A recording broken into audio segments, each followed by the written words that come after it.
Meu caro vestibulando, você, meu concurseiro, professor Guilherme Lemos, da sua disciplina de quê, meu filho?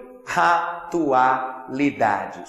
Esse momento para mim é muito importante, eu fico aguardando ansiosamente o momento de poder trazer informações valiosas que com certeza vai fazer a diferença no seu exame nacional do ensino médio, no seu concurso público, tá bom? Galera, eu vim hoje com a parte 2 do Estatuto da Pessoa com Deficiência ou Lei Brasileira de Inclusão. Lei 13.146, aprovada no dia 6 de julho de 2015.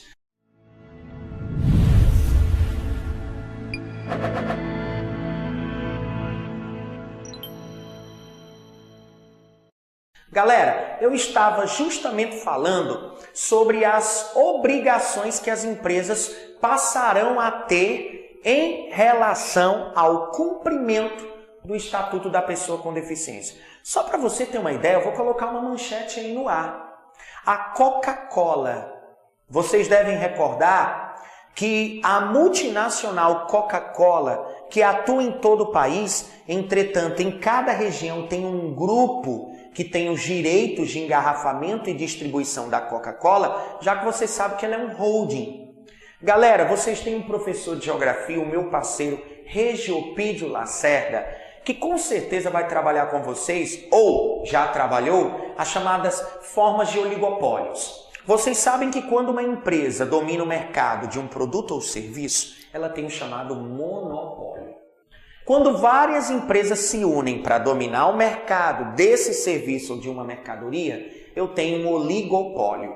E nós reconhecemos 3 tipos de oligopólios. Os cartéis, que é quando empresas independentes se reúnem para tabelar o preço comum de seus produtos.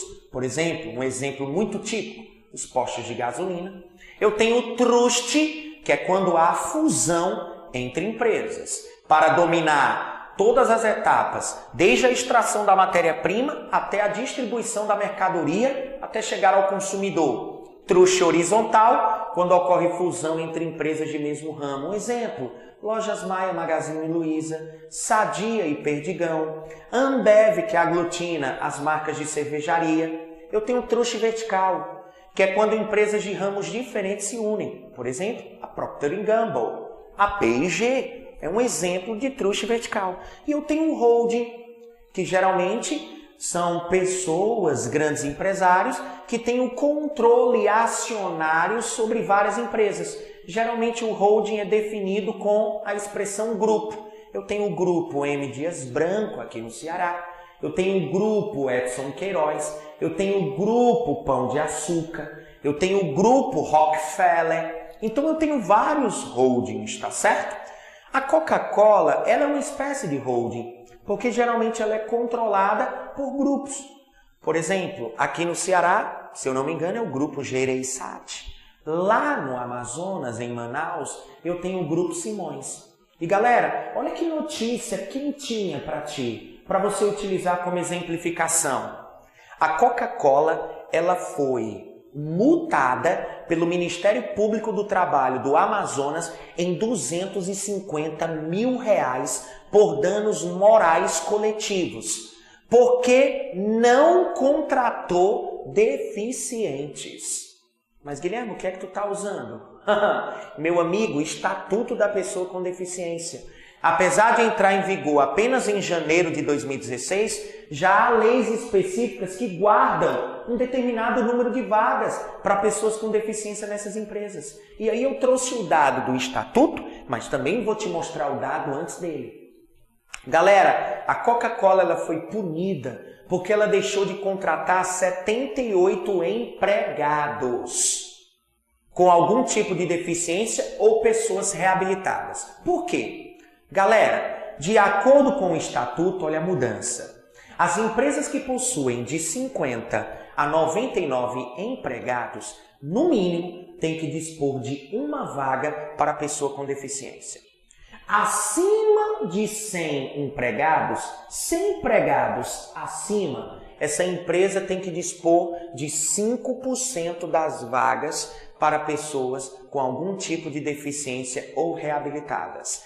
E uma das coisas que foi danosa também em relação à atuação da Coca-Cola é que geralmente ela contratava as pessoas com deficiência em regime de experiência. E vocês sabem que o regime de experiência, o próprio nome já está dizendo, é um período curto que deve ser utilizado para a empresa avaliar os trabalhos do funcionário. Não deve ser uma prática permanente assinar a carteira em regime de experiência, pois a Coca-Cola foi multada. E se ela não pagar a indenização e não cumprir com a contratação das pessoas com deficiência ou reabilitadas, paga uma indenização por funcionário de R$500. Aí você diz, Guilherme, então o estatuto, quando entrar em vigor, aí sim que vai procurar essas empresas para serem punidas, né? Pelo menos em sua amplitude, porque imaginem que não é apenas a Coca-Cola, você tem uma gama de empresas que talvez até desconheçam, né, o que as leis trazem. Então, o Estatuto da Pessoa com Deficiência ela traz o seguinte: empresas com 50 a 99 empregados, uma vaga para pessoa com deficiência. A partir de 100, 5% das vagas, ok? Além disso, nós comentamos auxílio e inclusão para pessoa com deficiência que exerce atividade remunerada. Mas também há um outro dado importante. Vocês recordam que existe uma lei chamada Lei de Licitações. Essa lei, ela define de que modo as empresas particulares podem participar da disputa em torno de uma licitação para oferecer um determinado produto ou serviço para empresas públicas. A Lei de Licitações agora, de acordo com o Estatuto, vai passar a promover empresas que respeitem o Estatuto. Isso já deveria ser uma obrigação, mas não estava definido em lei. Então, de acordo com a Lei de Licitações, só participarão da disputa por uma licitação as empresas que já tenham um histórico de respeito ao Estatuto. Tá bom? Isso é um dado relevante que eu acho importante. Outra coisa é com relação às expressões. Eu falei para vocês a questão da expressão portador e agora eu gostaria de falar com vocês sobre uma filosofia. Vocês devem conhecer um filósofo chamado Spinoza. Escreveu um livro maravilhoso chamado Tratado da Correção do Intelecto. E vários teóricos estão sendo impactados pela filosofia de Spinoza. E existe um americano que ele coloca que a própria expressão pessoa com deficiência, afinal, para esse teórico, não há deficiência. Não falta algo numa pessoa, muito pelo contrário. A pessoa que nós julgamos com deficiência, na realidade tem algo que nos falta, que é uma sociabilidade específica. Então, esse teórico americano, enfim, eu vou buscar o nome dele especificamente, me falha a memória, mas ele é influenciado pela filosofia spinozana e ele diz o seguinte: ora, não há deficiência, não há falta, há excesso, porque essa pessoa possui algo que nos falta, que é uma sociabilidade específica. Então apanhe esse pensamento, que eu acredito que é um pensamento bonito, é um pensamento que você pode utilizar até para chegar a um grau aí de compreensão do que seria a inclusão. Bom? Então, galera, com relação às mudanças do Estatuto, eu passei para vocês as principais, tá certo? Outro ponto interessante foi o que a Mara Gabrilha, a cadeirante, ela colocou como sendo a anulação do impedimento. Por exemplo, quando uma pessoa com deficiência, um cadeirante, está na cidade, ela encontra vários obstáculos. Esses obstáculos provocam um impedimento. A partir do momento que a esfera pública possibilita o acesso através de rampas, a rampa representa a anulação do impedimento. Ela garante a acessibilidade. Então as cidades devem se preparar para isso. Eu não comentei a questão das penalidades. Bom, vocês sabem que no caso de descumprimento do estatuto, vocês podem responder, nós, qualquer pessoa, qualquer empresa, pode responder em duas esferas, a esfera civil e a esfera penal. Geralmente na esfera civil há o quê? Uma ação por danos morais e materiais. E na ação penal existe uma pena de reclusão de 1 a 3 anos para quem descumprir o estatuto da pessoa com deficiência. Guilherme, me diga uma coisa, no caso de uma instituição pública, bom, é outro ponto polêmico da matéria. É tanto que a presidente Dilma Rousseff realizou alguns vetos, 7 vetos no total, em relação à Lei 13.146 de 2015, que versa sobre os direitos da pessoa com deficiência. Uma coisa que me chamou a atenção é que há a possibilidade de obstruir repasses de verbas para as instituições públicas que não respeitarem o estatuto. É outro ponto polêmico que merece uma especial atenção, tá certo? Estamos num momento em que vocês podem se utilizar, inclusive, para compreensão, tanto do estatuto em PDF, que o Israel vai colocar aqui abaixo, para que vocês possam ler ele na íntegra, como vocês podem, por exemplo, procurar materiais audiovisuais, como a série de reportagens do médico Drauzio Varela, intitulada Qual é a Diferença? O último capítulo, dia 23 de agosto, tratava do estatuto, mas o primeiro episódio já faz toda uma abordagem em relação, por exemplo, à síndrome de Down. Inclusive, o âncora da reportagem é o Nelson Viola, tricampeão mundial de judô, que possui síndrome de Down. Vocês podem procurar esse material. Eu vou pedir, inclusive, que o Israel, se tiver algo em torno disso, que trabalhem com vocês. Eu acho que essas informações foram pertinentes. Nós vimos o que é o estatuto, a lei que o define, quais são seus objetivos, o histórico de leis antes da aprovação do mesmo.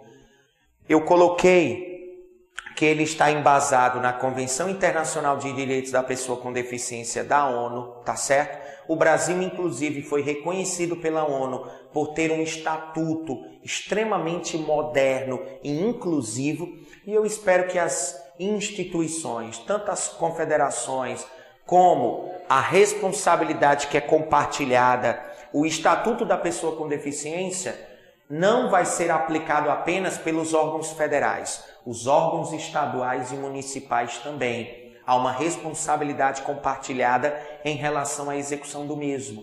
Então lembrem-se, na agenda governamental está a Lei Brasileira de Inclusão, tá certo? Agora, com um caráter muito mais pedagógico, muito mais profundo, para que esses 45,6 milhões de pessoas que tenham algum tipo de deficiência passem a ter seus direitos respeitados, ter suas oportunidades garantidas e, o mais importante, a equiparação de oportunidades para uma sociedade que se diz democrática de fato. Tá bom? Muito grato, professor Guilherme Lemos, seu amigo de todas as horas. Até a próxima, se Deus quiser. Não esqueçam de um ponto. Eu falei para vocês que sempre que eu pudesse, eu deixaria algumas notícias para que você não fosse pego de surpresa num enunciado ou num texto motivador de uma avaliação. Vocês devem ter visto que aquela PEC 171 de 1993, que versa sobre a redução da maioridade penal, foi aprovada em segundo turno, no dia 19 de agosto, pela Câmara dos Deputados. Vocês viram que ela foi ainda mais restringida, né? Agora os crimes, homicídio doloso, lesão corporal com morte e a questão do estupro, né? E ainda vigora aquela observação da criação de novos estabelecimentos para esses jovens ou para essas pessoas de 16 e 17 anos que serão julgadas na esfera comum, pela justiça comum, em cima desses 3 crimes. Então, acompanhe que a matéria vai passar por 2 votações no Senado até a sanção ou veto parcial ou total da presidente Dilma. Outro dado importante foi a explosão numa cidade chamada Tianjin, na China. Vocês devem ter visto que ocorreu uma explosão catastrófica na região de Tianjin, numa empresa automobilística Volkswagen. 50 pessoas morreram até o presente momento, 2.700 veículos destruídos, tá bom? E por último, como dados, não são notícias rápidas, tá? Uma espécie aqui de Humanas em Foco News, nós temos a descoberta na Etiópia do fóssil humano mais antigo. Seria o Homo habilis, um ancestral do Homo sapiens, onde foi encontrada a mandíbula do Homo habilis, que teria 2,8 milhões de anos. Tá bom? Cientistas fizeram essa importante descoberta. De acordo com esses arqueólogos, galera, ele seria ali a transição entre o comportamento, né, o hábito quadrúpede para bípede. Tá bom? Então, óbvio, pode vir numa provinha de ciências humanas, cobrando aí um pouco de geologia, bacias sedimentares, a questão da petrificação, formação de fósseis. E lógico, aqui a gente passa em primeira mão a notícia para que quando você veja no enunciado, você já se lembre automaticamente do curso online Humanas em Foco, que trouxe para ti em primeira mão. Muito grato, até a próxima, se Deus quiser. Humanas em Foco, aprender já se tornou mais divertido. Muito obrigado.